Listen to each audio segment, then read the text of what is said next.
People kind of like the idea, but the whole point is pay attention to speed zones, pay attention to parking signs, pay attention to prohibited turns. They're prohibited here because of pedestrians. We've seen a couple people cut through the pedestrians. That's dangerous as well. Melissa? Okay, Cam, thank you.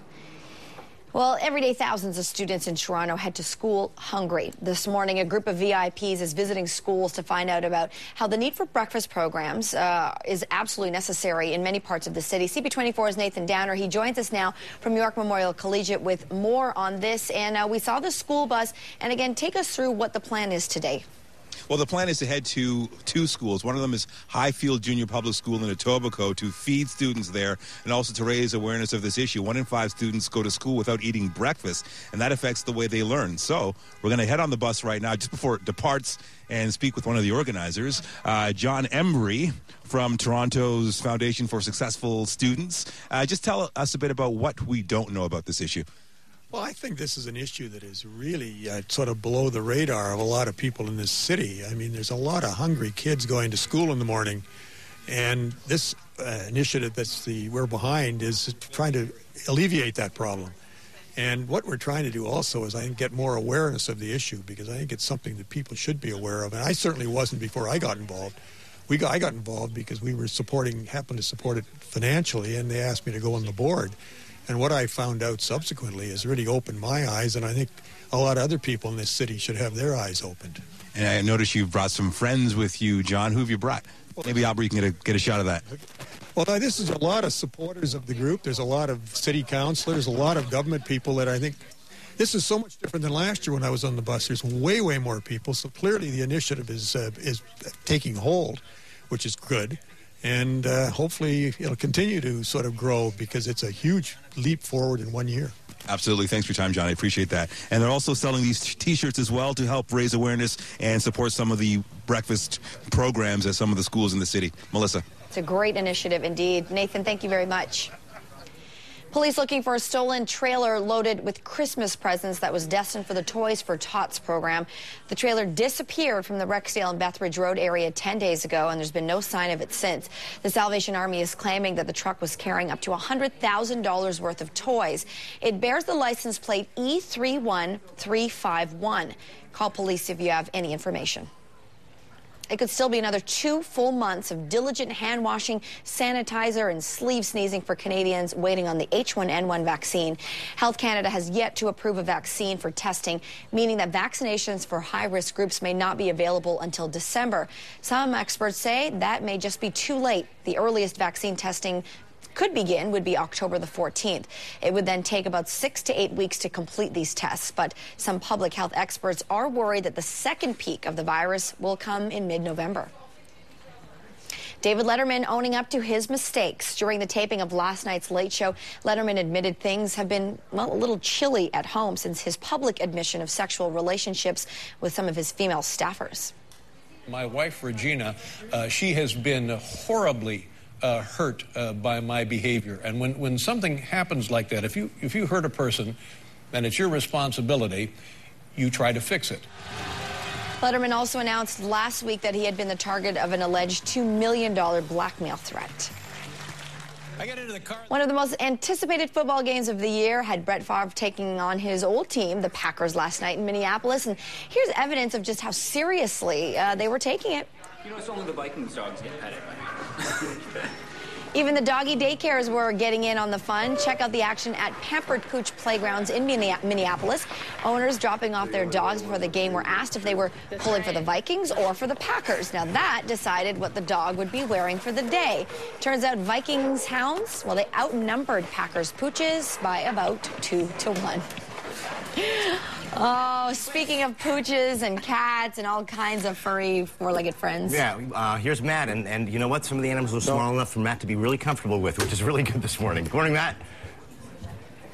Morning, morning, morning. Yes, we're here right now. And one of the great things about coming here to adopt a pet, if you're a little bit nervous or reluctant because you don't know very much about animals and you don't know how to care for them, one of the things they will teach you is how to care for your animal. Right now I'm joined by Shannon. Now, Shannon, what are we going to do right now? We're going to cut this kitten's nails. Okay. If she'll cooperate. Which is better, obviously, than declawing a cat, correct? Oh, definitely. Okay. Definitely. These kittens are so young and so rambunctious, I'm sure it's hard to get them to relax. So all you have to do is, if you have someone to help you, that's great. If not... I wish I could help you. You want me to help you? Okay. And then you just press gently on the paw to Yeah. get the nail out. Okay. There's a little blood line there. You don't want to clip that. So just before the pink. Yeah, And you before the just- pink. Yeah. Oh. Yeah. It's being a And that good... doesn't hurt them at all? No, not at all. It's like clipping your fingernails. Okay, that's great. Yeah. And you just put years onto your life, your furniture. Oh, to your furniture, your clothes, your carpet. Oh, there, you're all done. Okay, that's great. Now, what we're going to do, we're going to finish things off here, because one of the things about pets is, you know, your pet always says something about you, right? Isn't that right, Mike? That's correct. Okay. Mike, who is our founder of Mike Arms, founder of I Am's Home for the Holidays. I keep saying homes for the holidays. Now, why holiday season? Why is it important to get, why trying to find a home for these pets during the holidays? We know that parents want to bring a new pet into their home every year in the holiday time. And there's no better place than your local facility. So if you just went online to imshomefortheholidays.com, you'll find a facility in your area, like this one here in Ontario, that has beautiful pets, so you can bring them home for the holidays. Okay, I wanted to get it in before we took off. I do want to show you, though, okay? Here it is. Say about you now. This is Toby. Toby's very rambunctious. Toby, see, what do you guys, Mel, Steve, what do you guys think? Well, now, if I had Toby, Toby, you want some treats? Now, Toby, careful, Toby. Now, if I had Toby, does Toby suit me? Does Toby suit me? What do you guys think? Oh, Toby, please. I'm going to say no. Toby's taking the treats. Okay, there's Toby. Let me try. Okay, next we're going to try, this is a Jack Russell. Okay, this is Cutie. Now, what do you guys think of Cutie? If you saw me in the park with Cutie, does this suit me? A little bit more than Does the Cutie last suit dog. me? A little bit more. Yep. Okay, this is, yep. This is from the Dog Whisperer. You see that? Hand backwards. Okay? Okay, that's Cutie right there. Now, we also have Baby. This is a Shar-Pei. Now, this Baby's a little powerful. You got to have some muscles if you're going to walk Baby. We'd like to see Baby's face. There There we go. Hello, Baby. Hi, Baby. Baby. There it is. There's Baby. Hi, There's Baby. It's a wrinkled dog. Yeah. Oh, there's Baby. Uh-oh. See? Because I went from behind there. And the last one, come on, Baby. Oh, Baby's powerful. Now this, Slinky. What do you guys think if you saw me with Slinky? Oh, yeah, ferret. What do you think if you saw me with Slinky cruising, eh? Oh, my gosh. Look at that.